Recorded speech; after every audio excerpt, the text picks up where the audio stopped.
Appreciate you doing this, man. Yeah, for sure. All right, I just sent you a friend request. We'll Yes, sir. hop into a game together. We're not gonna like actually Cool. play a game together, but I'm just gonna show you some stuff Yeah, cool. and yeah, get it going. Do it, man.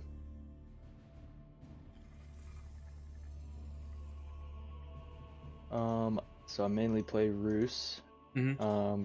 Recently tried to start picking up Abbasid a little more just because some of the map layouts obviously don't work with Roos all the time, so I was just trying to be a little more conscious and have, I guess, some more diversity in my playstyle. But Yeah. Okay. those are like the two main that I kind of focus on. Yeah, for sure. Yeah, I could show you some good builds with them. Actually, I coach someone, Cavalier. I'm not sure if you know him. He's like Conqueror 2 right now, but I showed him in an Abbasid build like a month or two ago, and it's like pretty easy one to execute, and it's also like really good. And went on like a pretty big winning streak when he started doing it. So Sweet, yeah, I'm totally yeah, down. I've cool, pretty much cool. just been doing culture into like fast castle, military wing, then Hmm. gulags. Okay. Um, Um. and I mean it works, but I was in an Abbasid mirror earlier, and it just was like, I don't know. I'm kind of a one-trick pony with them. It seems Yeah. like, but Yeah. No, I feel you. All right. So yeah, let's just start a game here. Actually, can you go as Roos? I'm gonna show yep, you some tricks. And sweet. so yeah, like when I start, we're not actually gonna play. You don't even have to like control anything. We're just gonna basically go over like hotkeys and then I'll show you some like different tricks we can on that do. Cool. All right. So did you play any other like RTS games before this or? Played AOE2 a little bit, and then Okay. some other random ones, but nothing like serious. It was pretty casual. Cool. Cool. Okay. Um. All right. We'll wait till we hop in here and get going. Word.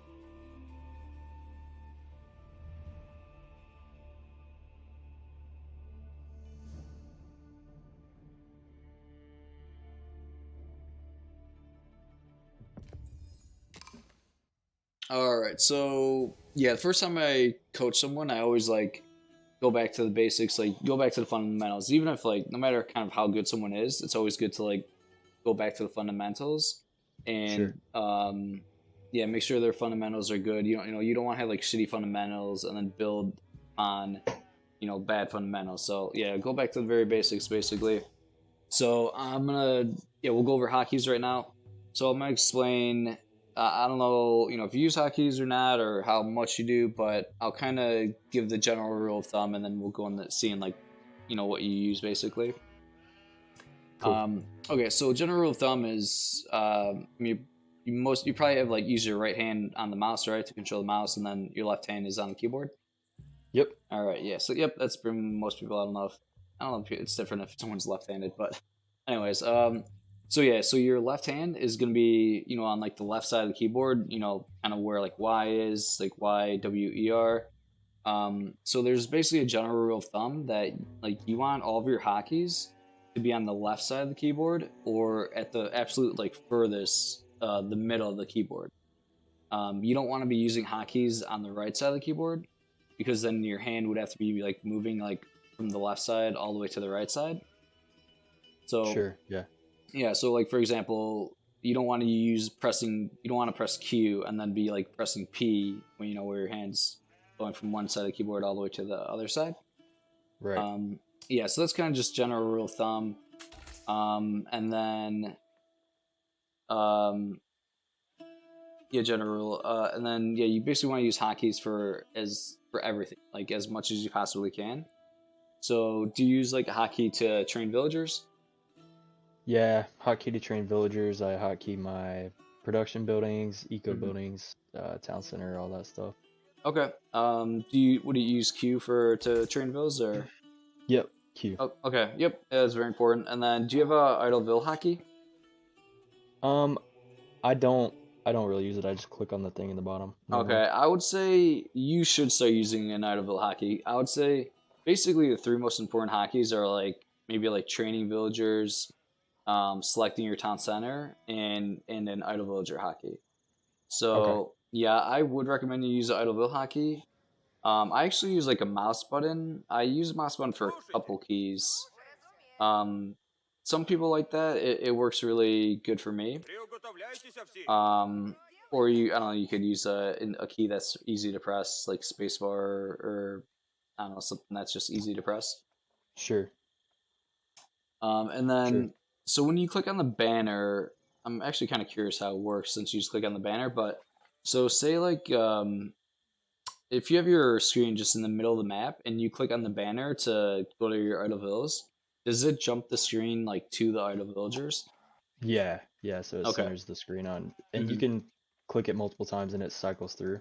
Okay. Yeah. So that's good. You want when you press like the hockey or if you'd click that, you do want it to jump the screen to those villagers, so then you can control them easily. Right. So that's good. Yeah, I don't know, but I would suggest using hockey for Idle Villas. If you don't use spacebar for anything, you can maybe try putting it as spacebar. That's a really easy key to press. Cool. I may actually do mouse 3. I think Uh, that might okay, yeah, like the side mouse be my button. move. Yeah, yeah, yeah. Okay, yeah, that's what I do. So, yeah, so if you want, try to change it to that right now, and then Yeah. let's make sure that it's working where, it will like jump the screen and kind of do what you want it to do. Gotcha. And then when you like press a hotkey to go to your town center, do you put your some people? So there's kind of two different ways. Some people will put their town center in a control group Mm-hmm. and do it like that, which is okay. And other people like me, I just use a hotkey to like select my town center. Yeah. That's Uh, personally what I do. okay, you use a hotkey. Mm-hmm. Okay, It so selects all town centers. okay, cool. So with that, when you press that hotkey, does it jump the screen to the town center, or does it not move the screen? It doesn't. If I double press though, it goes to my hometown. Okay, My like home one. okay, that's good. Yeah, that's how you want it. So yeah, Yeah. basically, you can like micro fight, but then at the Mm-hmm. same time, like, select your town center, train villas, and not have it Right. move the screen. Yep. So I kind of have like town center, and then some military buildings spread out through the F keys, like F1, 2, 3, 4. Okay. And it's the same process. Like you can select it, and then if you double tap it, it like snaps to it. Yeah. Okay, that sounds pretty good. And then I think you said you use a hotkey to select all economic buildings. Do you do that? Yeah, yeah. Okay, and then like you'll tab through to like. Mm-hmm. Okay, cool, cool. Um, okay, just while we're talking, you can queue up some, just like train some knights, some archers, Cool. just so we have some, yeah, units to mess around with. Okay, and then, so how do you do your military buildings? I know people have different ways of doing this, but, um, so for example, like for me, I actually put all of my military buildings in the same control group, and then that way it's like Okay. really easy to change the rally point. Like if you want to, yeah, change the rally point, you just, I press the control group, and it's super easy, super convenient. Yeah, Um, that's smart. I do mhm. it individually, like stables, barracks, archery ranges, Yeah, I feel I and so I would have to toggle through to do that. right. I feel like that's the more common way. I feel like the majority of people do that. I mean, some very good players, like some pros, maybe do it that same way also. Mm-hmm. But I don't know. I kind of like my way a lot more, especially for like players that aren't, top. Yeah, yeah. Um, and there's actually a hotkey in the game that's select all military buildings. So I think the default is F2. You can change that. Yeah. I don't really like using F keys too much myself, so I'll sometimes press the F2 hotkey, but then I always switch it to control group 2, just so I have like all my military buildings on control group 2, and then it's a little bit easier for me. Got you. Okay. But yeah, so if you can build like a barracks and then yeah, put all of the military buildings in like one control group, or if you just want to use the hotkey to select all military buildings. But the best thing about it is it basically allows you, like, you can spend resources really quickly. And whenever I watch like gold players or diamond players, they always get to a Mm-hmm. point where like they're in the mid game and then they're like accidentally floating a ton of resources. So if you have the For sure. hotkey, if you use the hotkey to select all military buildings, you can. It's the same thing like with the economic building hockey. Like you can tab from one building to the next, and the hockey will work on whatever building you're currently tabbed on. So you can like tab from the barracks, and you can just like spam. You can spam click or press a hockey, and you can just do it super quickly, and basically it will, it's a way of like queuing up a ton of villagers, like, or a ton of units, very quickly. Okay, cool. Yeah, so I'd recommend Alright. giving that a try. Yeah, I don't know if you'd want to put in a control group, like I said, or just use the hockey, but kind of whatever you feel comfortable with. Yeah, that's a good point. I just put it on a hotkey that I have available pretty much in that area, so the whatever the key is above tab, whatever it's called. Okay, sweet. But yeah, that works. All right. So that's smart for especially like rallying and stuff for sure. Yeah, definitely. Okay, train a couple knights. Oh, you do have knights, sweet. Okay, well, I think of the next hotkey trick. I will have you have some fun with knights. Cool. Okay, do you know how to do like a point blank charge? Is basically what I call it. Like, what do you mean by that? So, okay, so knights, they have like the charge by default, it has like a minimum range and a maximum. So like if you're too far away, the charge won't initiate, and then if you're too close to a unit, you won't be able to charge that unit because the knight is just too close to that unit. But there's basically a micro trick where you can charge units that are like right in front of you that are basically too close for you to charge, but you kind of work around it. Okay. So yeah, I'm gonna show you. It's pretty cool. It's a fun trick, and yeah, it can be really good. So you can just bring just like one knight forward.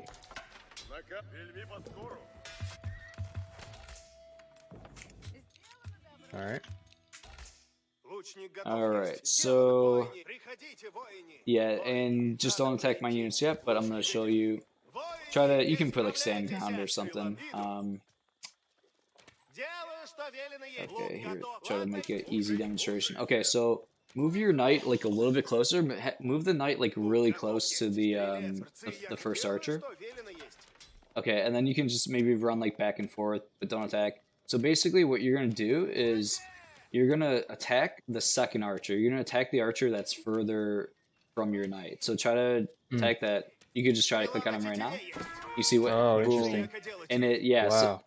So what the knight did there is you told the knight to charge the archer that was like really far away. So the knight was like, okay, that unit is within my charge range, so I'm gonna start charging that unit, and then my other archer was in front of it, so it like accidentally got hit and absorbed the charge. Yeah. Okay. So that basically you just charged the unit that was like on top of you, right? The unit was like Okay. yeah. So does that only work from like a dead stop?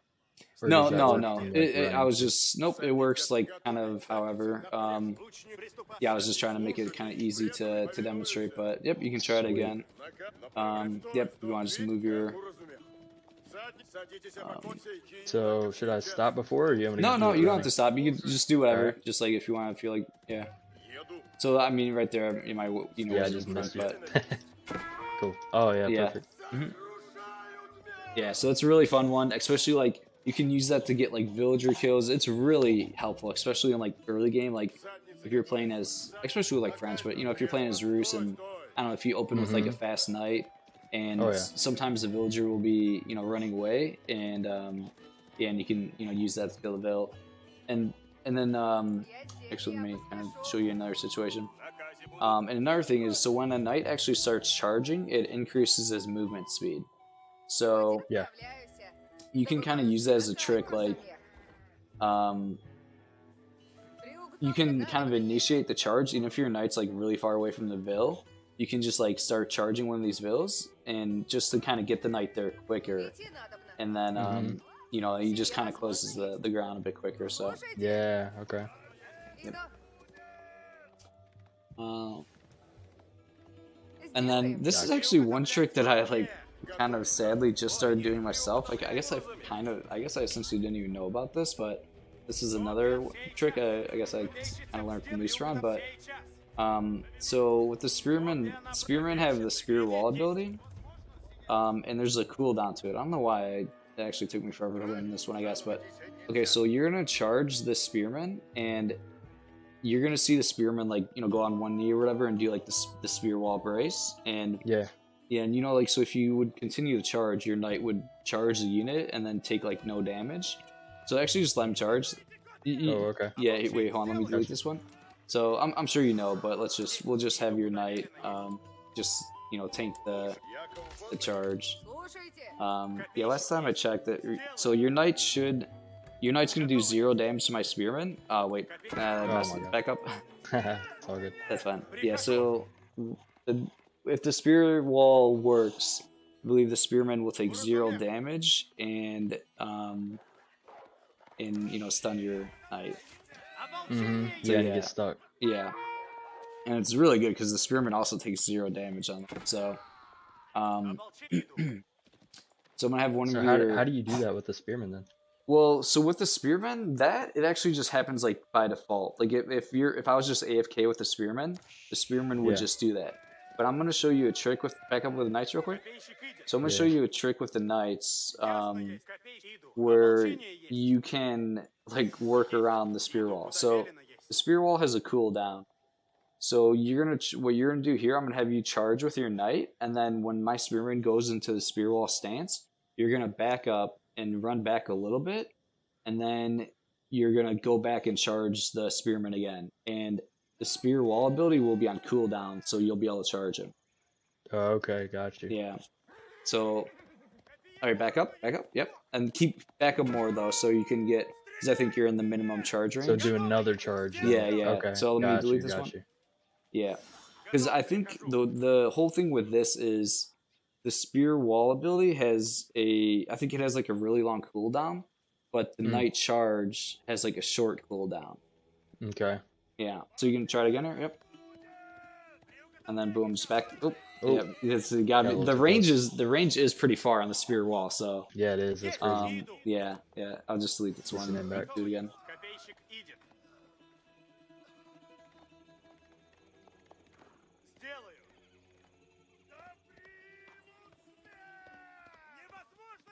And then keep going. Yeah, boom, perfect. You see that? Yeah, that's crazy. Yeah. Okay. I sadly I haven't even really. I just like kind of learned that one. Yeah, that's really nice actually. Yeah, I need to start doing that a ton myself. And there was a really cool one. I used to do this all the time with my coaching, but sadly this isn't even a trick anymore. But I don't know if you remember with French Knights. This got patched out maybe like a year ago, but you know how like French Knights do more damage after they charge, like their next hit does. So a while back, like a year ago, there was like a cooldown where it would take like a second or two for the extra damage to apply. So sometimes your knight would 3-hit a vill. So basically the trick was like you would charge the vill and then not purposely not attack for like 1 second and then attack to get the bonus damage, but they kind of fixed that one. It patched it out. Gotcha. But yeah, those are the fun little micro tricks. Yeah, that's nice. Yeah, they're fun to pull off, and yeah, it just makes the game kind of more fun. At the gold level, micro is always going to be like the least important thing, but it's good to add these skills in, and but mainly, at gold, low diamond, macro is for sure going to be the most important thing, and like build orders. So, yeah, it's good to not hyper focus on micro, but at the same time, want to learn micro tricks, and they're fun. So yeah, it's useful at times for sure. Yep. All right, let me think. What other little easier tricks? Okay.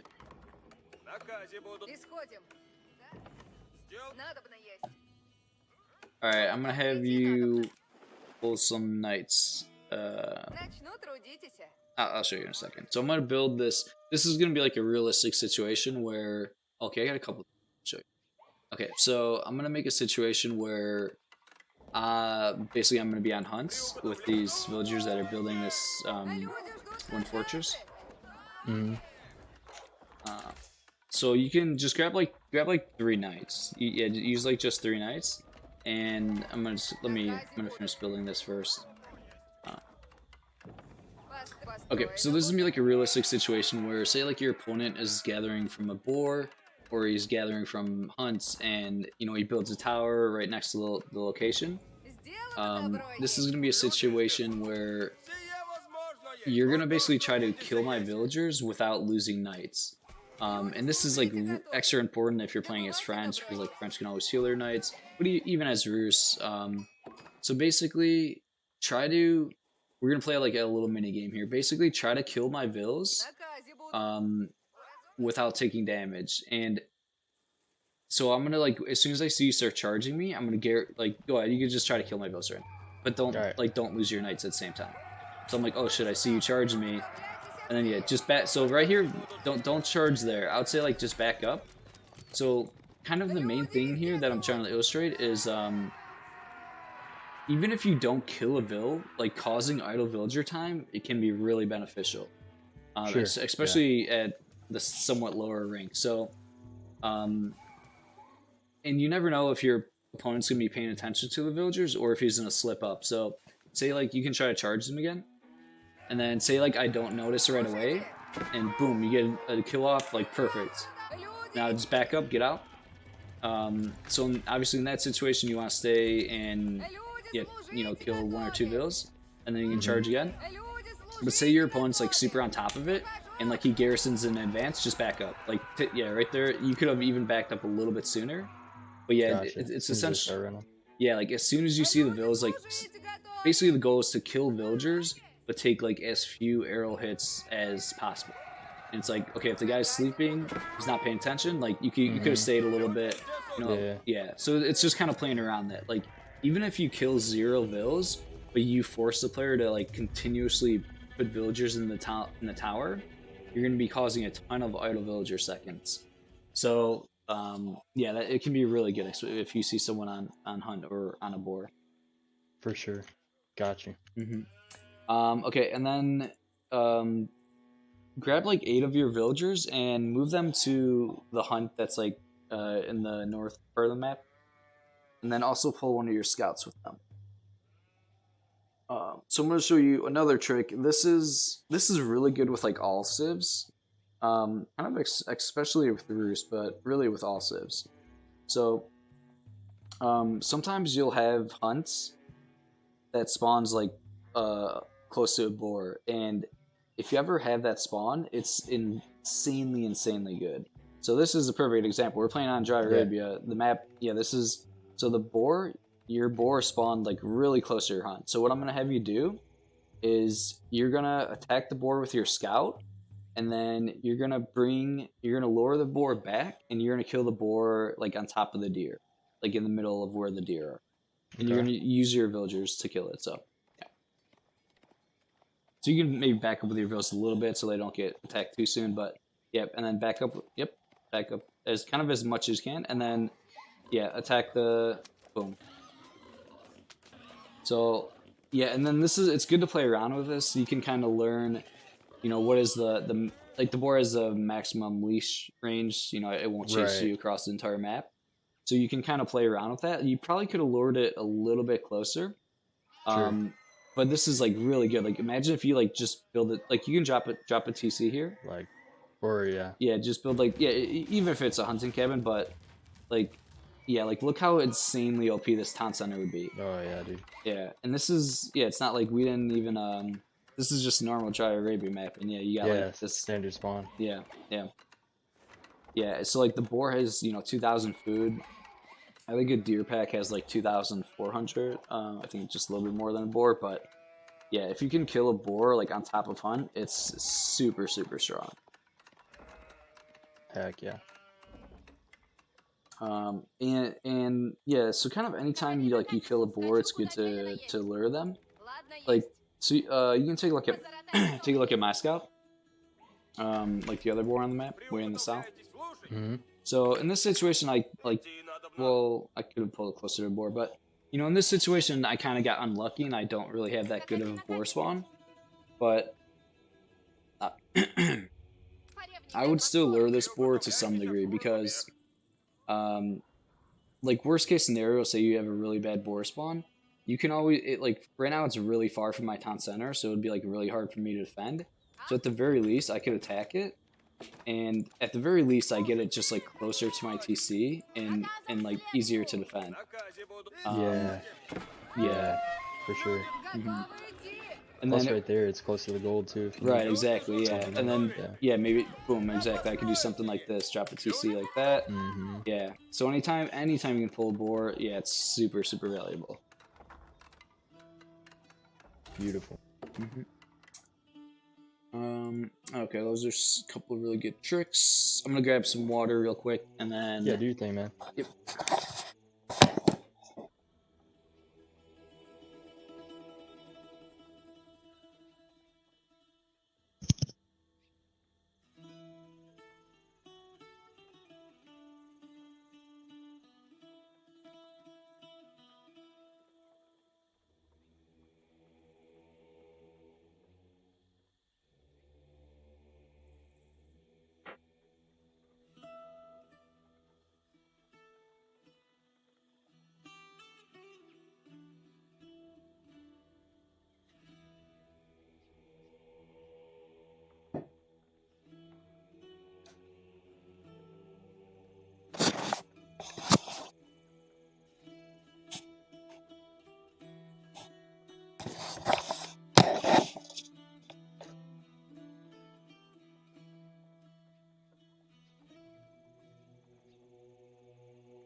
Okay. Okay. Do you know so when you gather like resources for a town center, do you know how to like read a stone mine or like a gold mine? Yeah, yeah. Clicking on it. Okay, yep, sweet. All right, yep. Yeah, so that's really good. You can use that for a lot of different situations. Mm-hmm. Yeah, like the most obvious one is if you're building a second town center. You have to gather the stone mine so that it reads 850, and then you have it, exactly enough stone for that town center. Yep. So yeah, it's always really good to click on it, and then you gather the exact amount. You don't accidentally overgather. Um, and then you can also use that for gold mines. You can use it for like a lot of different things. Like for example, say if your plane is like English and you're trying to do just like age up as soon as possible and do like the all in rush, then you know that you only need to gather that gold mine to 3,900. And then you can pull villagers off 3,000 when the mine's 3,900.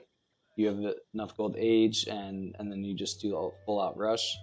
And you can do that with like a lot of different civs and strats. You can just memorize the number on the mine that you need to get to. Are Um, you pretty much doing that in like the first stages of the game? Or are you doing that late game? Like, yeah, because I no. feel like I float a lot of resources mid game. hmm That's kind of my struggle, especially like with Roos. I do it with food, and I'm like, dang, I got so much food, but other stuff's lacking. So, Yeah, yeah, that's definitely gonna happen at the gold and diamond ranks. The main thing to help with that, I think, is using the hotkey to select all of your military building, and then just being able to tab through one building and just like queuing up a bunch of units in a short time frame. That should help your macro significantly. The gold mine trick, you kind of just use that with like openings. You don't really use that in like the mid or late game, um, but yeah, it is good to use that initially. yeah, I pretty much just used it for town center timing. Yeah, But yeah. Yep, that's for sure the main thing. But if in some situations you can use it on other things and it's like valuable. Like for example, with Delhi, when I play Delhi, they have like their most common build is they'll do like the Tower of Victory and they'll build just like one scholar and then not gather any other gold. So I just memorize that when I'm playing as Delhi, I gather this gold mine to 3,770, and that's enough resources to age and do 1 scholar. Oh wow. Yeah. Dang. Yeah, so there's a lot of like small little tricks like that where you can just learn like the exact res for a civ's like opening. Gotcha. Dang. Yeah, that's smart. Yeah. All right.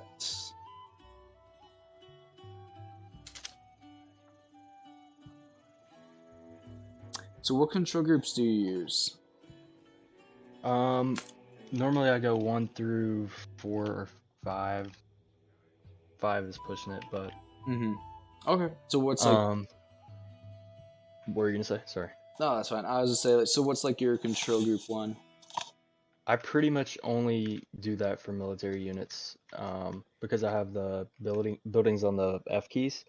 So my military units, like if I was doing spears and archers, I would have spears on 1, archers on 2. Pretty much archers are always on 2.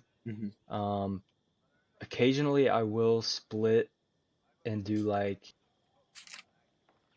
spears and archers attacking like a certain area of the map, or Okay. 1 and 2, and then like a group 3 would be like if I have horses or knights in the back, like hitting a gold mine or hitting like trade or something like that, just so I can get over to that area of the map quick. Okay. 3 is kind of like a floater for me, and then 4 is normally like Springolds or Mangonels, whatever I have at the moment. Okay. Yeah, that sounds pretty good. Cool. All right.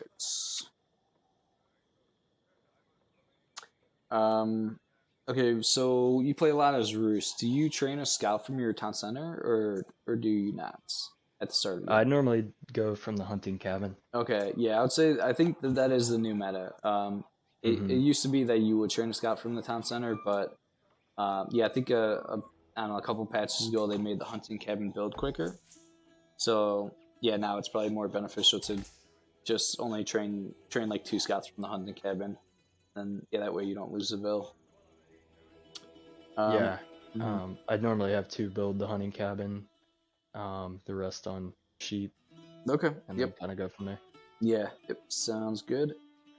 All right. Next, I'm gonna show you the sheep trick. Okay, you can maybe just load up my stream for this, and you can just watch my stream, and Cool, it'll be a cool. little here for me next one. Gotcha. All right, I'm watching now. Ooh.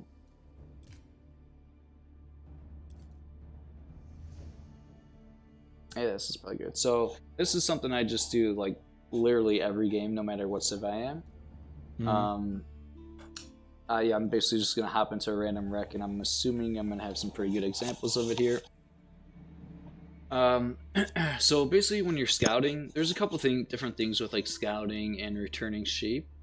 So yeah, just like general rule of scouting is you never want to overlap your scouting pattern.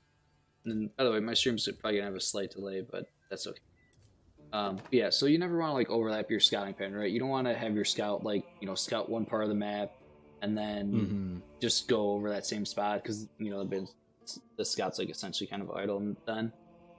So yeah, you want to pay attention to that. For example, okay, you can look like when I load into the map, I always kind of note like where my scout is because sometimes your scout can spawn in a different location, like somewhere around the town center. So you basically, when a game first starts, you want to send your scout to like the quickest route to the darkness as possible, the fog of war. So, for example, my knight's like spawning over here. What I would not do, or what I think would be bad, is if I clicked in the middle of the map, the knight would be running like through my town center and like all this area that's like already pre-scouted. So so like the quickest route to the fog of war is to go to the left here, towards my gold mine. Gotcha. Okay. Yeah, so that's what I'm gonna do. Most likely, I'm assuming. Yep. So that's what I do, and see if I have a good example. And then sometimes you'll luck out. You'll find a sheep right away. Now, this is actually kind of a bad example because I did not find a sheep. A lot of times you will find a sheep right away, but I get my first sheep here. I'm probably gonna load into a different game after this to show you a slightly better example, but this also will have a good example. like a different type. Yeah, you're good. So yep, I'm just trying to find like my initial sheep. Okay, and so anytime you drop off sheep, you want to basically do like a drive-by, like to drop off the sheep. So Hmm. what you don't want to do, you don't. Some players will like run their scout like on top of the town center to drop off the sheep, and that's really bad because then the scout is essentially losing scouting time. Yeah, So you want to make sure the sheep get back safely. You don't want to tell them to go back to the TC from like too far away, but you also don't want to go on top of the TC. Um, and you probably know this trick, but like if you have your sheep selected and then like you click on a building, it like attaches the sheep to the building. Yeah, yeah. yeah. So yep, you can. That's always good to do. Like so, like right there, I did that. So you'll Gotcha. see it in a second. So my scout, I kind of ran maybe a little bit closer than I needed to, but yeah, you're essentially seeing. I didn't run my scout into the TC. I ran my scout like close to the town center, and then I clicked on my sheep and I told them. I clicked on the house because the house was a little bit closer. Uh, Oh, interesting. Okay, yeah, got you. and then Okay, my scouts, boom, he's going like right back to scouting. He didn't like run into the TC. He just ran kind of like next, near it. Quickly did like a sheep drop off, and boom, he's back to scouting. perfect. Yeah, Yep. cool. And yeah, so that's gonna save you a lot of scouting time doing stuff like that. And It's amazing. yeah, and then I'm gonna show you another really cool thing with another really good example of sheep. That rec didn't have a good example, but let's see, this one probably will. So this trick I call dropping sheep off like the far distance return, a far drop off of sheep. So I'll show you when I load in.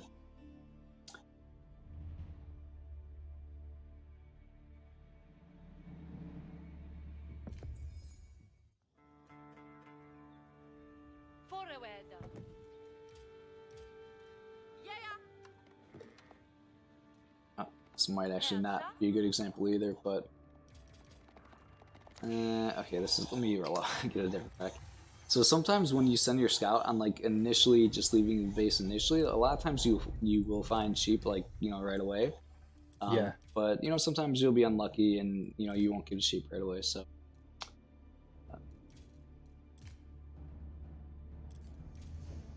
this one.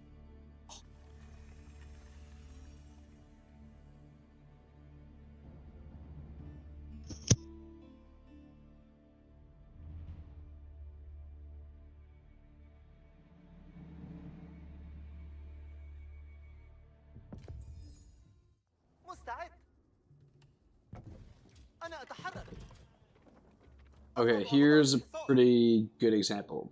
Okay, so yeah, here's a situation where I send my scout out. He finds a sheep right away.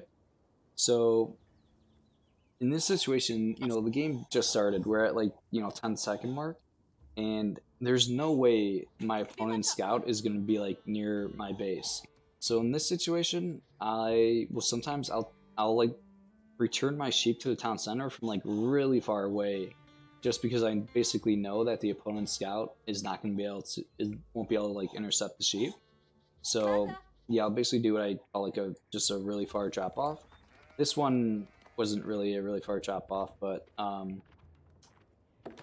this was kind of Still nice though. You didn't even have to turn around. exactly So, right, yeah. right. That's the whole point. Like I didn't even turn around at all with the scout, Right. and I dropped off the sheep from kind of a far distance.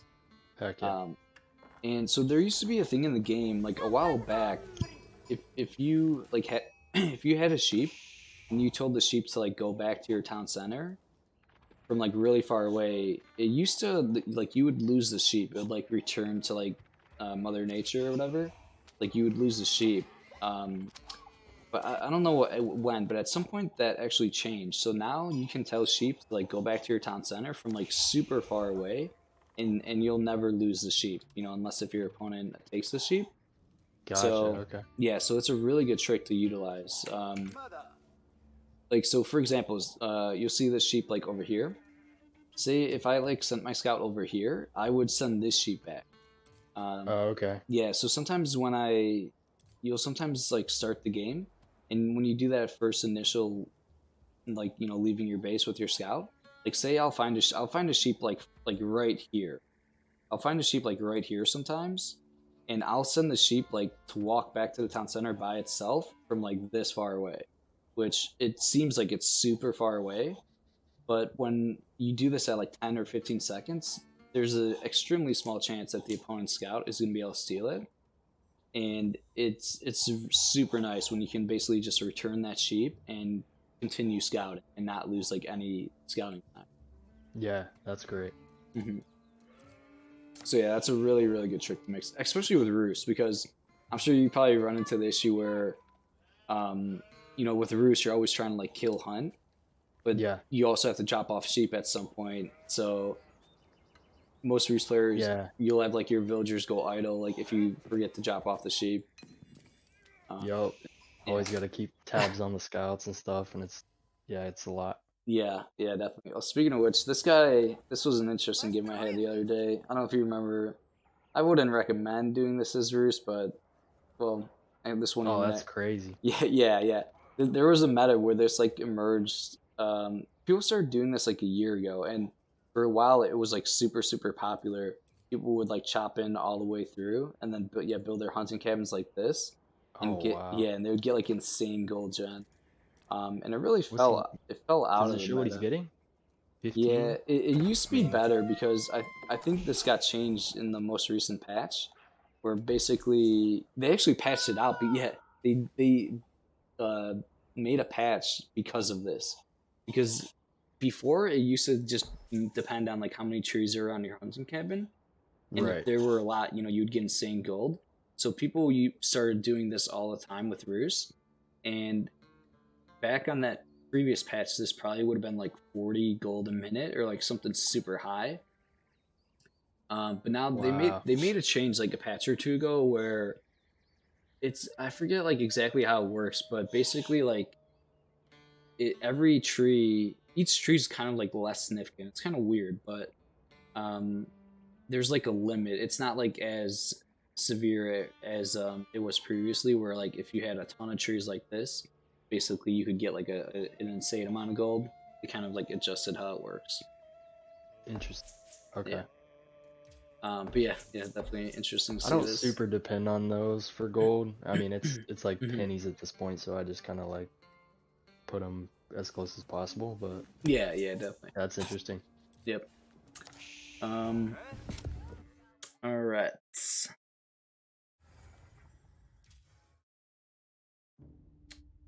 Okay, those are the main tricks. I'm gonna see if I have. I'll take a look at my Rex really quick.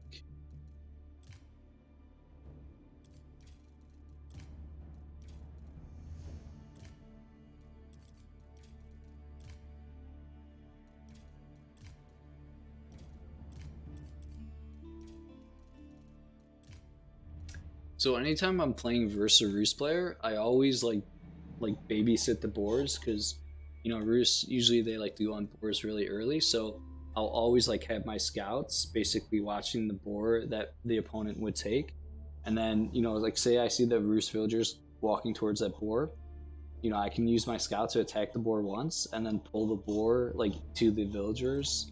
Um, Oh yeah, yeah. yeah, that's They're- always really annoying for the opponent, and you can kill villagers by doing it.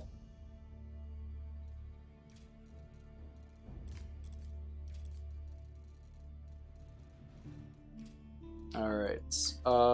Okay, I think at this point I could watch one of your recs. You want me to do that? Sure. Let me see. Yeah. Yep. Let me know if there's any specific game you want me to watch. Yeah, let me pull through.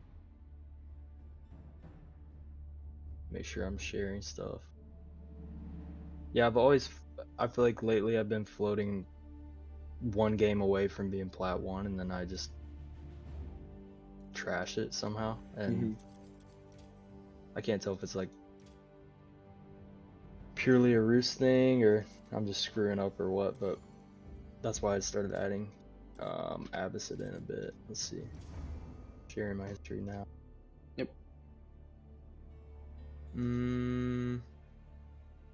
So that first solo ranked, that one was good. Maybe that one will be a good one to watch because I did win, but like I feel like it just took a little longer than I would like. Maybe my initial push just wasn't as strong, but like this guy didn't like react quick enough and I was able to beat him. But see, it's like a 36-minute game and I hate that. I'm just like it gets to the point where it's just dragging on, and I felt like I could have ended it sooner. Yeah.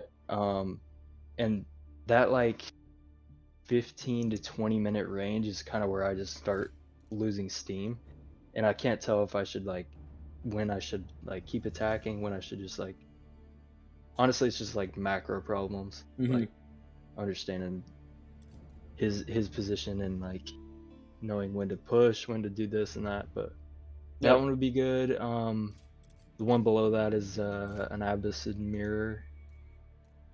That was decent. Okay. Yeah, we could check out this if you want to do the Roost in English game. Or yeah, cool. Okay, sweet. All right.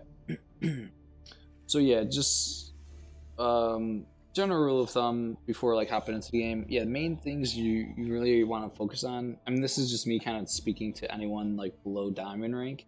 The most important things by far is going to be having constant villager production, not having idle villager time, and your macro. So those are like the three things. You could completely ignore micro and like kind of even ignore build orders.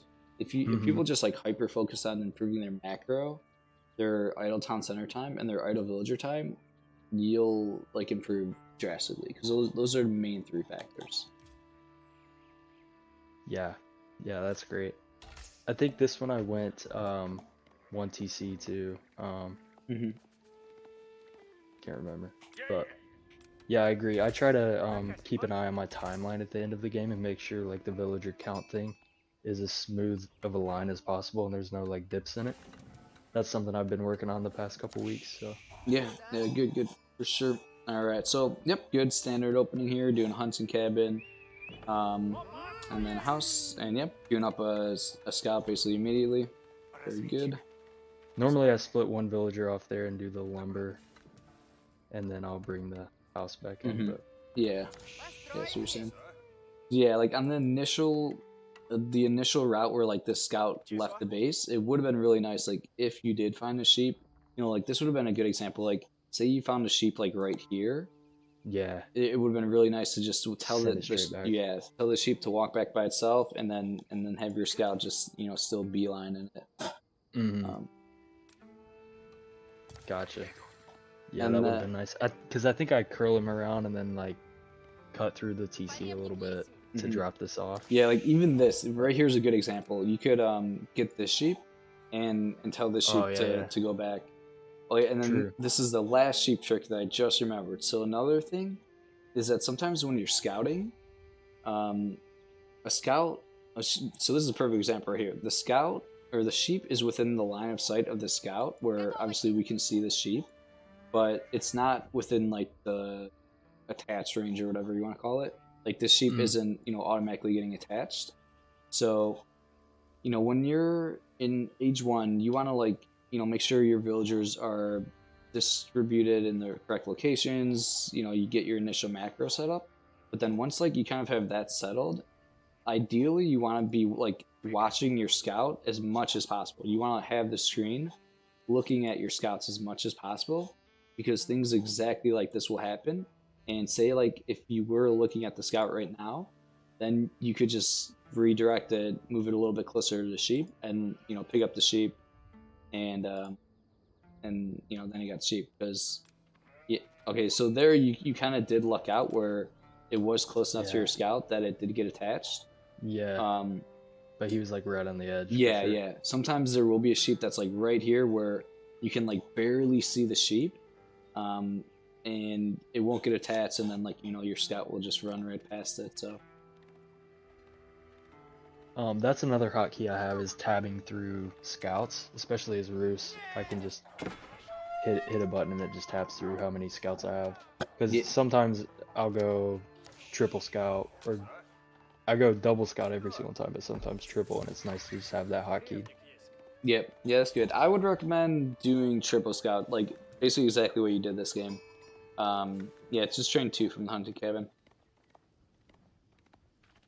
And I would say with Roos, usually don't try to avoid the wolves. Um, like it's good to kill the wolves, obviously, but it's actually better to try to kill the hunt first and then go for the wolves. So Yeah, that's a good yeah, point. Because yeah, I feel like other players are more likely to kill the hunts, yeah, personally. exactly. And if you could Yeah, steal like your opponent's hunt and just killing the wolves takes like a really long time. it does, yeah. Yeah. It's a nice goal, but yeah, it takes too long. Yep. And so here's kind of a good example where you could maybe drive by to drop off the sheep, but you don't want to. Well, here you're already actually in panic mode where you actually do have some idle bills, because like you didn't drop any sheep off initially. Right, yeah. So yeah, just Because I doing. think I was gonna bring that left scout in, Mhm. but I started fighting the wolves, so I was like, oh no. Yeah, yeah. So this is a really good example. Like just doing those small little like sheep tricks that I taught you, Mm-hmm. it's gonna make your early game. It's just you're gonna like instantly improve. You know, just doing these tricks will make you win a lot more games. Because you Yeah, know. and they pulled out right there. Yep. Yeah. Yeah, Now your bills are too they're far from the right. They're TC. too Yeah. far. Yep. And they were idle for like a few seconds there also. So.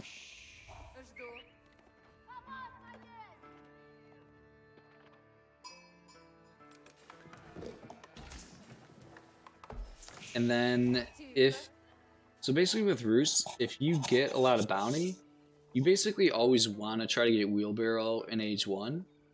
Um, and in a lot of situations you can get it, but sometimes if you don't get a lot of bounty and you research wheelbarrow, then you like won't have enough gold to age up. So you don't want to be in that situation. Yeah, Um, that's one of those things where you're talking about of watching like the numbers and stuff. I mhm. know like 350, that's when I can pick it up, but I'll have 0 like when I age up. I think that I was like thinking about dropping a stable and then going one night, so I didn't pick up wheelbarrow instantly. Yeah, that's fair. Um, So in this situation, I would say like you just definitely should have got wheelbarrow basically as soon as you could because it's number one you're playing on high view, which is like Roos is like best map. There's just a shit ton of wolves. Like you're always yeah, gonna get really high bounty on high view. It's just a given. So yeah, if you're playing on high view, you should always do wheelbarrow in H1. Um, gotcha. Okay.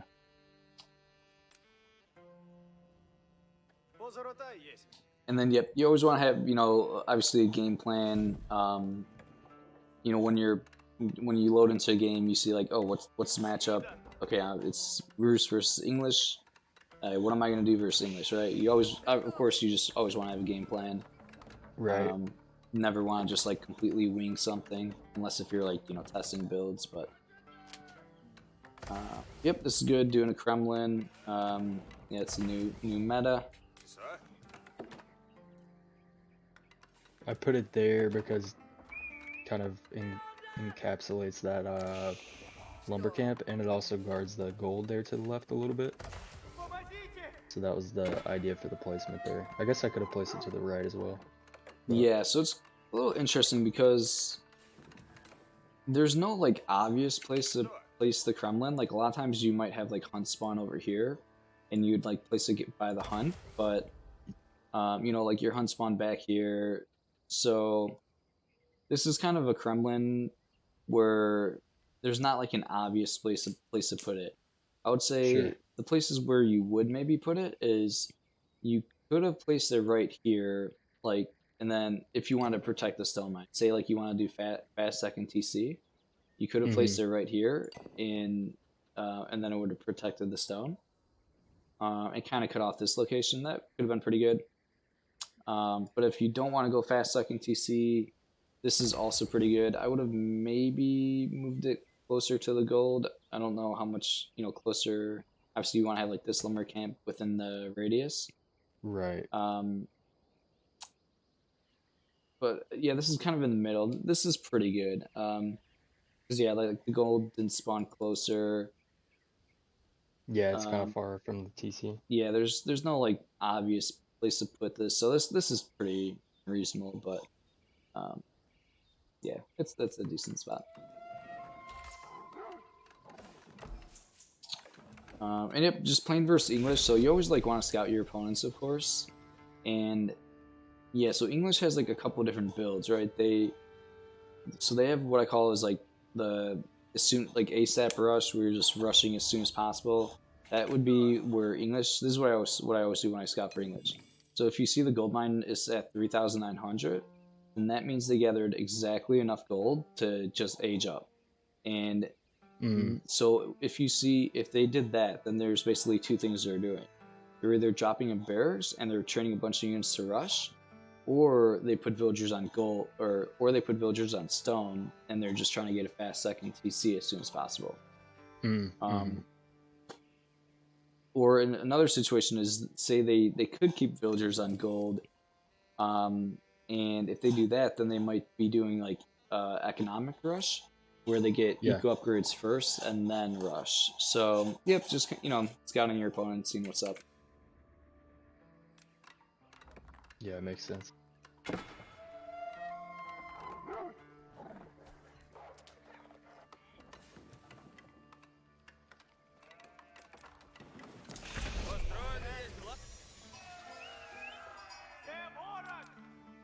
But yeah, Highview is a map where there are a ton of wolves, so it is important to kill like as many wolves and deer as possible. So it's kind of okay that you didn't scout the opponent and all yet, because you're still getting the bounty, which is good. So yeah, I was busy.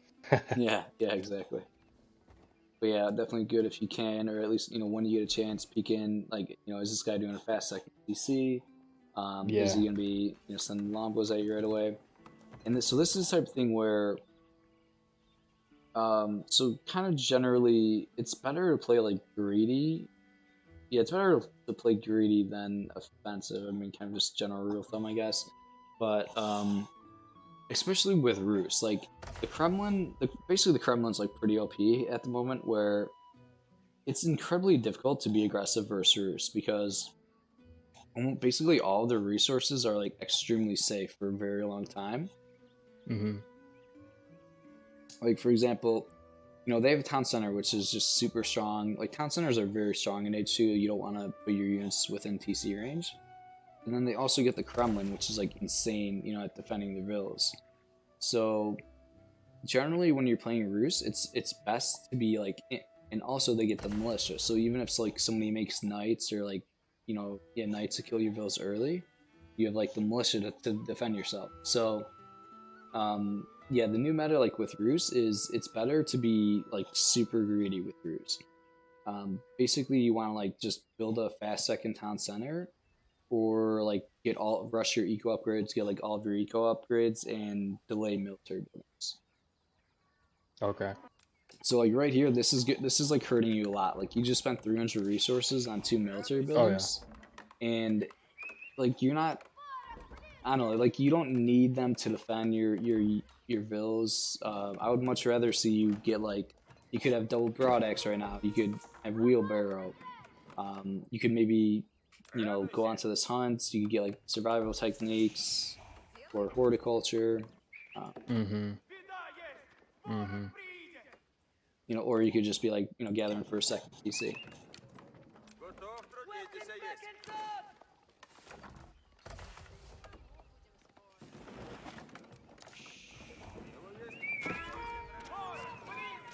So right there, what you should do is oh, this is really important hockey that I forgot to go over. But so do you use like the seek shelter hockey? I don't. Oh, what actually, what do you press? What did you just press here? I just highlighted those, the wood guys, and then hit G. You just, oh, yeah, that is it. That should be, let's see, do they do,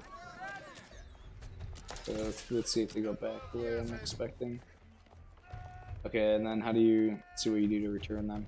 So this is one big thing, especially with players like, I see this a lot with, people like Coach, is that once their villas start getting attacked, they'll put the villas in the TC, which is good, like, keep the villas alive, but then they'll wait way too long to... Way too long, yeah. Yeah. So, yeah, this is exactly what's happening on... Still long, yeah. Mm-hmm. So yeah, maybe. Yeah, they could have gone back a long Okay, time. so I think you did use the hotkey right though. Where yeah, you press G, the villagers like go to the TC, and then you do return to work, and they just go back to doing what they were previously doing. Mm-hmm. Okay, yeah, so that's good. Another archery range, man. Yeah. So this is really bad. This is where like, especially at this early in the game, there's very few villagers that you can ever attack within the first 10 minutes. Yeah. Kind of regardless of any civ, because so like town center fire is like super strong in the feudal age, and basically how woodlines spawn is that they're always within TC range initially. So like right now, these villas are within TC range. He could even move them onto these trees if he gets pressured. And then slowly as the game progresses, he'll chop through the wood line, and then the villas will be outside of TC range. But that's not going to happen until like the 10-minute mark. So yeah, like even if you have units, there's basically like no villagers that you can attack. Like these villas are basically on top of the TC or within TC range. The gold villas, are extremely close. There's essentially like it's like impossible to damage their eco this early, unless if you have like maybe a French knight or a Rus knight. It's just, and even if you have a knight, like they could easily pull the vill back.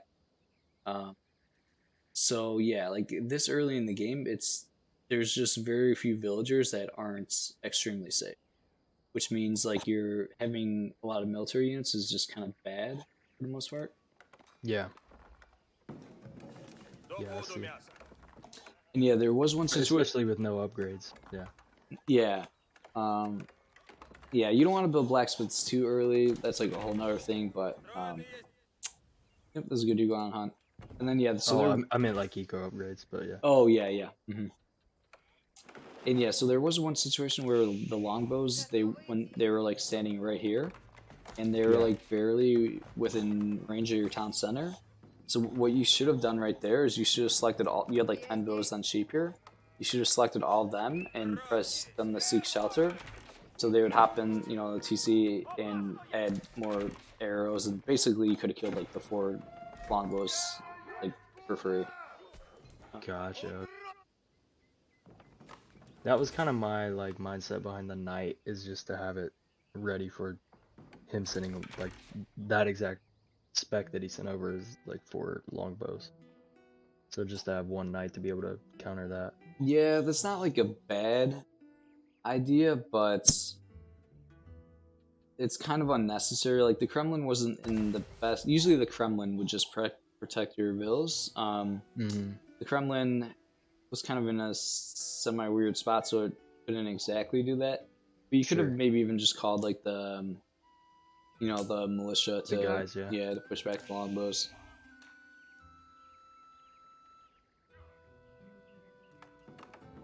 And yeah, you do have the wood upgrade, which is good. You could do like a new lumber camp. At this point, it's better to have a new lumber camp. Yeah, refresh it. Yep.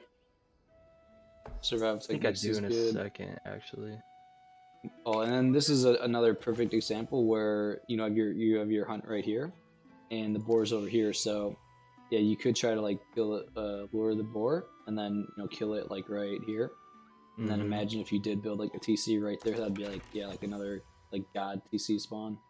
Yeah, it's a good point. I think I end up putting a hunting cabin down there. But yeah, I didn't go double TC this game. Yeah, even if it is just a hunting cabin, like having the boar and the hunt next to each other, definitely good. And English is also like super good at defending, so like you kind of don't even want to attack, early. Yeah, this is a good example. Okay, you avoid TC damage, which is good. But yeah, like he's got network of castles. Like you don't even want to be attacking here. Like yeah, this is just a really bad engagement.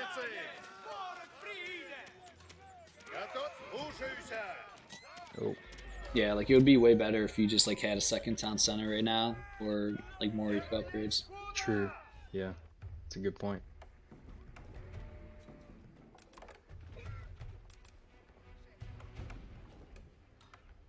Yeah, so I'd say with Roos, if we want to teach you just a new build to try out, I think your new build should be to build the Kremlin like on top of your stone when possible, or just really close to your stone mine. So yeah, like in this specific game, you would have built the Kremlin right here, Mm-hmm. and then um, just go for a fast second TC. So you're not gonna build. You're gonna build 0 military buildings, and then you're gonna build a second TC. And Gotcha. so if the opponent's playing really like defensive, and say he has like no military units, then you could build the second TC like over here Yeah. if you feel like it's safe and you can get away with it. But if he has Yeah. units, you know, if it's not safe, then just build it like back here. Gotcha. So adjusting the aggression of the TC based on what he's doing, pretty much. Yep. Yeah. Exactly. Also, like I feel like, so I used to do a 2 TC build. Well, I say used to, it was like 3 games ago. But I just kind of float between 2 TC and 1 TC. Sometimes when I do 2 TC, I feel like I'm behind almost in terms of military. Like they'll push into me and it's like, yeah, I got a strong eco, but they're just like ram rushing me. Like, what the heck? Yeah, I would say so. In those situations, try to avoid taking early fights. So like if you have 2 TCs and you know your opponent's on 1 TC, basically like the longer the game goes, you're gonna eventually outscale him. So you want to like avoid fighting for as long as possible. You know, the worst thing is sometimes you'll see players like they'll take a small fight and they'll like lose that fight by a little bit, and then they'll take another fight, lose it by a little bit, and it will just like snowball really heavily. Yeah. And yeah, that's essentially what you just kind of want to avoid and look. Gotcha. Okay, that makes sense. And yeah, like right now in this game, you have like 7 charges of these guys. So like even if he had like a huge army, you could have like no army and then just like call these 7 and like push back his aggression. So. And I actually would finish these sheep because the sheep actually do gather quicker than the berries. I probably would have just went through these sheep first, but I think the reason I didn't do that is because if another longbow push was coming in, I was just gonna use that as like a safe spot for food. yeah, That was kind of my mindset behind it, I guess. yeah, I get that logic. It's kind of like incorrect, but I No, I get where you're coming from. And so this is good going out on hunt, but this is really risky. I would maybe build a wooden fortress, or like at least just keep 1 scout like over here. Well, I originally did, but it was on the deer above that one, and it just canceled and built that, and I think I realized it in just a second and build the fortress. Yep, that's good. Yeah, there it goes now. And yeah, so right now you're at this point where you have like double his army. You have a shit ton of military units, but you can't even do anything with them. Like he's English. Yeah. English is just their defending is like insanely strong. Yeah. So it's almost just like I don't know. These units are just like useless. It's just it's a giant investment that is doing nothing for you right now. Yeah, it puts me in a really awkward spot. Yeah. Yep, definitely. Like instead, like you could easily be like H3, or you could be like on a second PC right now.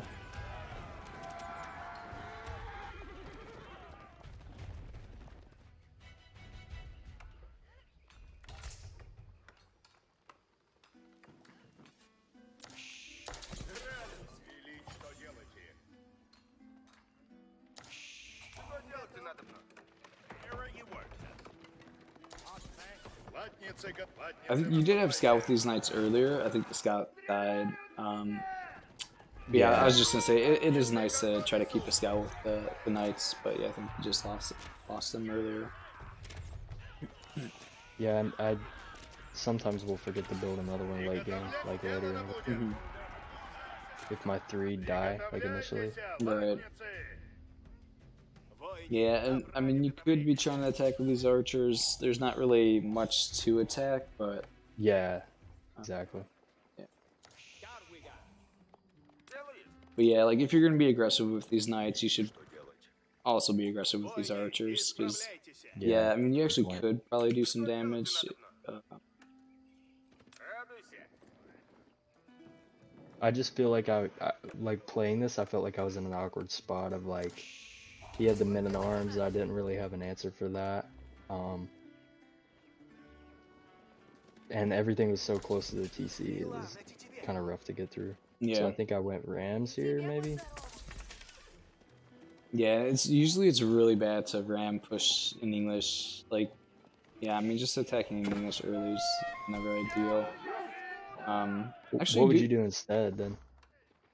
you kind of just like want to out eco them? Like I would have done like if I would have done a second TC right away, and then maybe gone up to Castle Age quickly.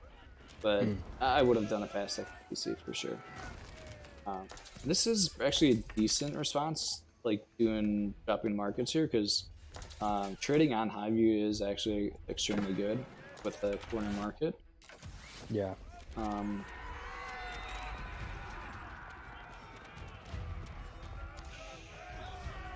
but yeah, ram pushing. So many players I feel like fall into the trap of doing ram pushes, and I Yeah. feel like rams are horrible. Like it feels like it traps so many times. It does. I Yeah, agree. because basically, like a lot of times, right now you have the larger army, Mm, but when you make you're getting the ramp tech, which costs like I don't know 180 70 res or whatever, get 175 mm-hmm. res, and then you're gonna build like two rams, and that's gonna cost what, I think 250 600. each. Yeah. Yeah, so like I don't know, you're gonna spend like 700 600 res or whatever, and it's like okay, you're gonna have two rams, but by you spending 700 res, he's just gonna have 700 res more of military units, and now his military count is gonna match your military, and then like he'll just use villas to kill your rams, right? Mm, So yeah. it Yeah. essentially makes your military smaller because you invested the res into rams. Yeah. That's a good point. Point. And so here, it is really tough to push into English spaces.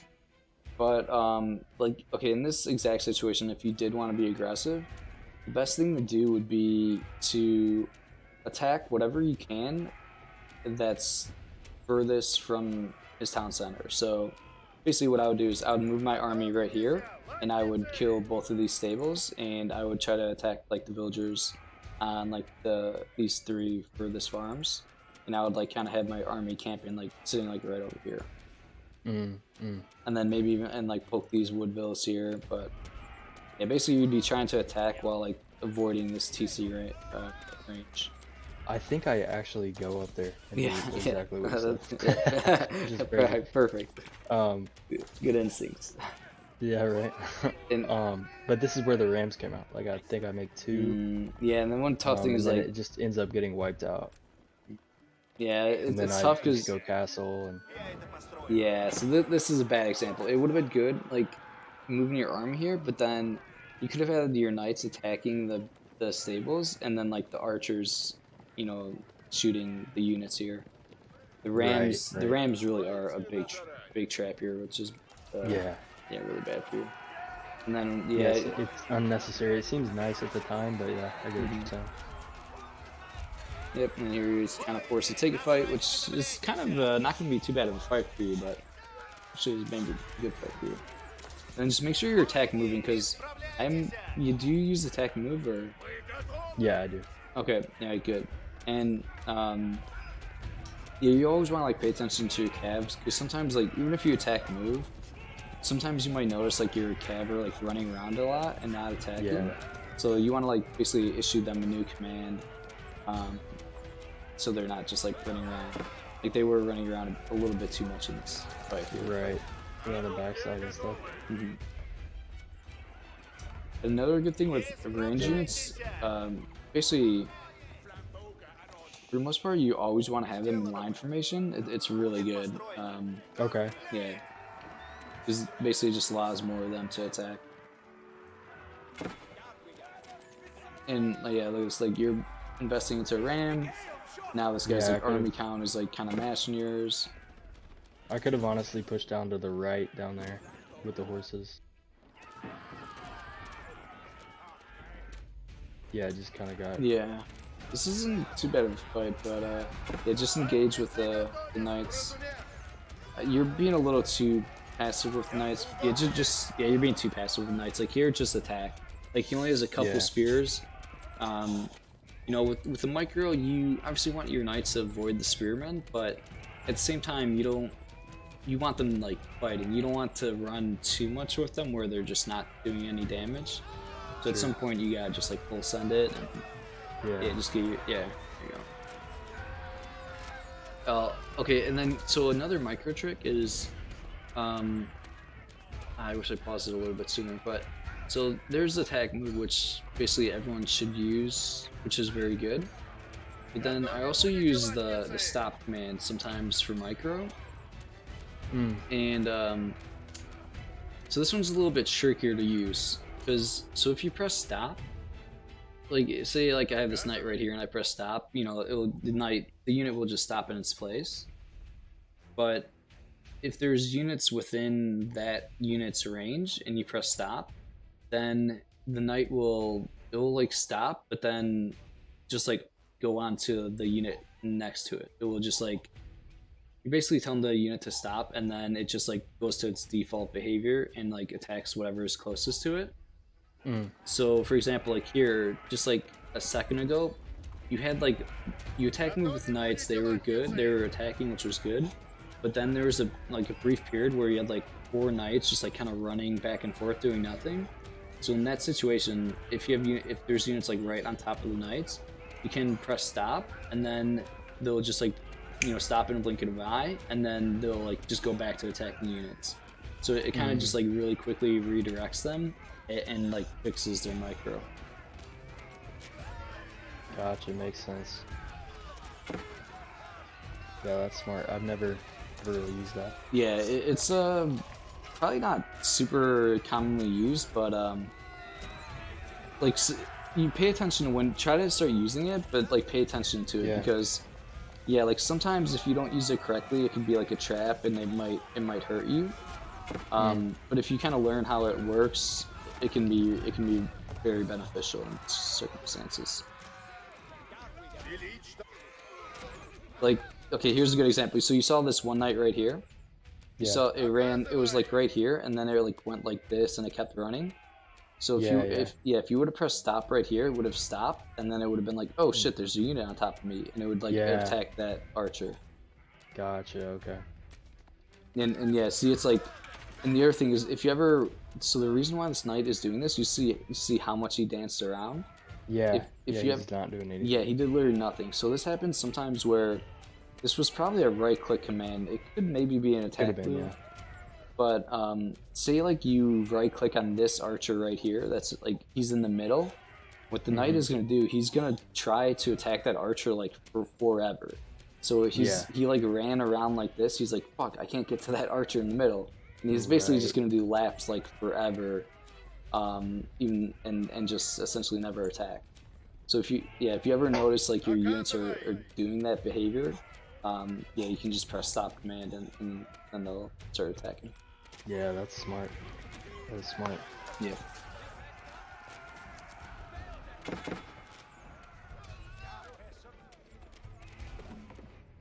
All right, we are actually at just about an hour, so I'm gonna wrap up this game and then maybe some highlight points, and then I can we'll probably have you practice the 2 TC opening, but yeah, I'll kind of quickly fly through this. And then, just as I'm kind of speeding through this, if you got any questions, you can fire away, or... I think I'm good, man. I think you hit everything I pretty much needed. I kind of know what I need to work on, really. I feel like it was clear, and yeah, it made sense, so... Sweet. It also helps to have, like, another opinion, because I can rewatch this all day, but just, like, having another eye on it really helps, so appreciate that. Yeah, for sure. And yeah, so right now, this is still a ball game. You actually killed 11 vills, so you did a lot of eco damage here. And so now you're aging. And you also got quite a bit of trading going on. So this is still very much a game. Oh, nice walls just in time. You do want to be careful there.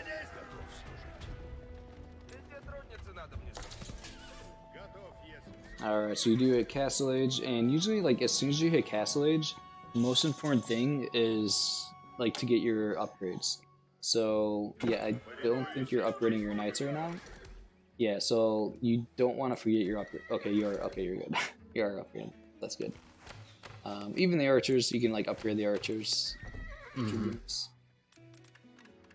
And, yep, I'm getting some eco upgrades. Good. Yeah, honestly, this game just kind of drags on. I move up to the top left and push him off gold mines up there, and then there's a gold mine in the bottom. I push him off of. So that was like my whole mindset here, was just keeping him off of those 2 gold mines because I knew that was all that he had left. Yeah, and so the main thing here, just looking at, like, right now you're floating like 5,000 resources. Yep. So yeah, this is for sure the point. You're in like the mid game. We at like, you know, the 15, more, I guess maybe like the 20-minute mark, even like 15-minute mark, is where players, you know, really start struggling spending their resources. So yeah, like I said, the most beneficial thing, you look at my screen right now. So I'm pressing the hotkey, select all military buildings.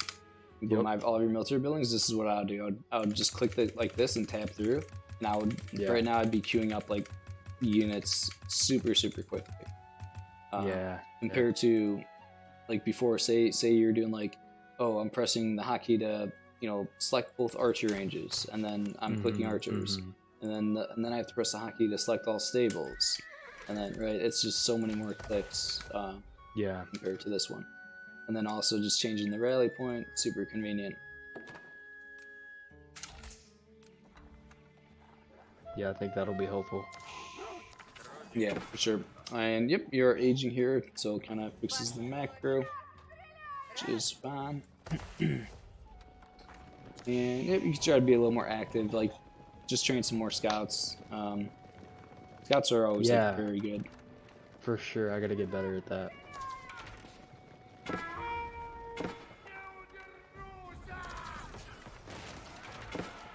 We do gotta be very careful here not to lose the knights. Yeah, this was actually a bad raid. Well, I mean, you killed Bills, but you did lose a lot of knights there, so yeah, probably wasn't worth it. And you're like just also getting to the next stage, so you're about to be able to upgrade the knights. Yeah, exactly. Ooh, and this is why you should have a scout with your army. You just took a huge volley from Mangonel. Right.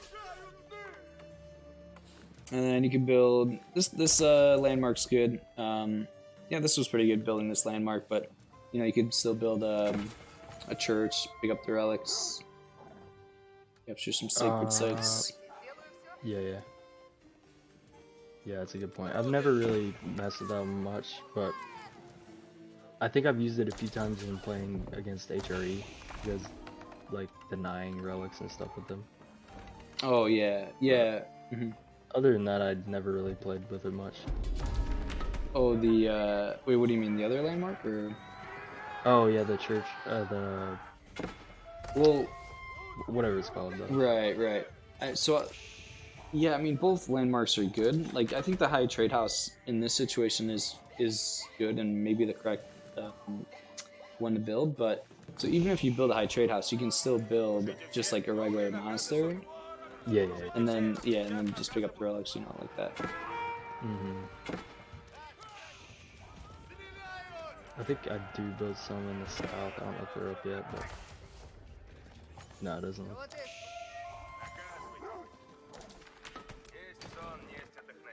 Yeah, you could, like, you know, maybe build some towers, get some more line sight, train some scouts. Yeah, it just feels like at this point in the game it's so awkward and it's like dragging for me. I either feel like at this point I'm like waiting for a big raid, or like, I don't know. Yeah, your macro is not too bad, but yeah, the main thing is basically just try to spend your resources as quickly as possible, and then you can take a fight, you know, kind of sooner. And yeah, here Strautsies are extremely strong for Rus, so you could do a lot of Strautsies, maybe a lot of Siege. But yeah, it's good to have scouts here because then you could see his base and you can kind of see like where his weak points are, or Yeah. where where his economy is.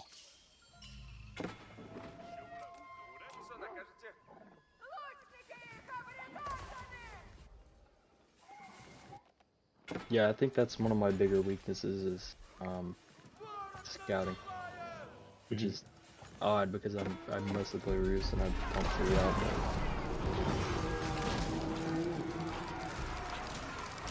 Yeah, it was a good fight. I mean, oh yeah, this is the game you won. Okay, yep, Yeah, yeah, that was a good fight. Yeah, that was good, pretty good game. Mixing in the trade was actually quite nice. Yeah, the main takeaways from that game is like you kind of made too many military buildings too early. When you didn't need all that for defending, you could have kind of played more greedy. And then yeah, like the ramp push was bad. wow. Pittsburgh was good, man. Thanks for the raid. Wrapping up a coaching session. And then yeah, I would recommend to just really do the TC build more often with Roos. It's kind of like the main build that Roos generally always does. Mm. I mean, I actually do like one TC play quite a bit with Roos. When I was playing Roos a lot, I actually there were times where I was doing one TC a lot, but um, it's kind of more just safer to do the fast second TC build. Um, yeah. Gotcha, gotcha. But All right, yeah, man. Well, appreciate you. yeah, for sure. Yeah, I'll be looking forward. I'll be keeping an eye on your games, see how you do in your next few games. Yeah, man, Um, that would be amazing, actually. yeah, yep, and yeah, if you want to do like another coaching session at any point, just send me a message, of course. Yeah, man. All Got you. right. Yep. Are you hyped for the expansion? Dude, hyped, stressed. I'm like, dang, gotta learn all these new Yeah. interactions between the Oh things, but yeah. yeah, it should be fun, man. I'm so pumped. Yeah. Nice. Awesome. Yeah, me too. Yeah, dude. All right. You have one you're gonna like main, or you I don't obviously all of know. them, but Yeah, I think I'm gonna try to play them quite a all of them quite a bit, but yeah, we'll have to see. We'll have to see what I like. What feels right for me. But yeah, definitely gonna try to heck check yeah, them all dude. out. Heck yeah, dude. All right, man. Well, I appreciate you. You Yep. have a good night. All right. You too. All right, later. Peace.